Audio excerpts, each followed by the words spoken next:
the Chicago Bears versus the Green Bay Packers. Chicago coming off a bye. Look, let me just say this. I don't know that there's a single Bear I would start. I know that they're, the running game, the Green Bay Packers give up yards and all that stuff. I just don't feel good about anybody. You can make the argument to start in running back in Chicago. I think Montgomery is dealing with some injury stuff. I don't know if he'll be back. You clean that up, David.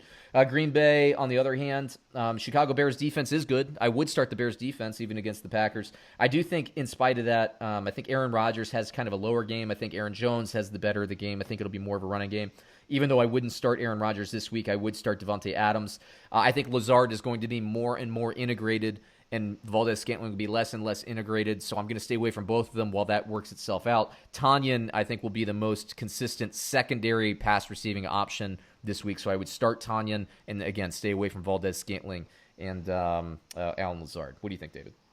I'll tell you what, you're right. The only Bears player you should feel comfortable starting is Allen Robinson. But if you got David Montgomery on your team and you haven't traded him away, you kept him for this reason, for this stretch matchup of schedule.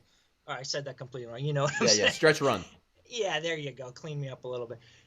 Packers this week, obviously everybody knows how awful they've been. Detroit, Houston, Minnesota, Jacksonville. Those are the three friendliest running back matchups in a row. Green Bay, Detroit, and Houston. In a row, he gets 1, 2, and 3 in terms of the easiest matchups. So if you have him on your team, I don't see how you don't start him during those matchups.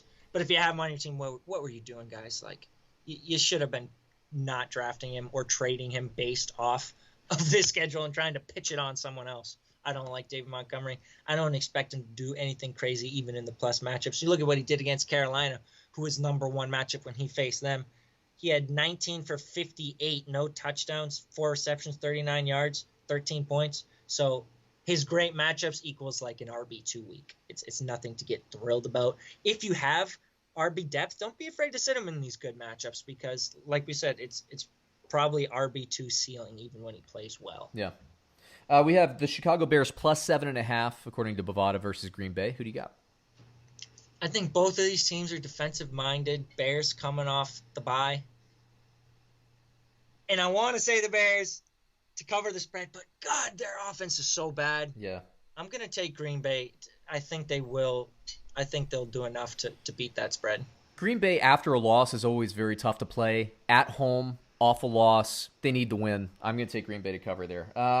Chicago needs to win too, but I'm going to take Green Bay. Let's switch it. We got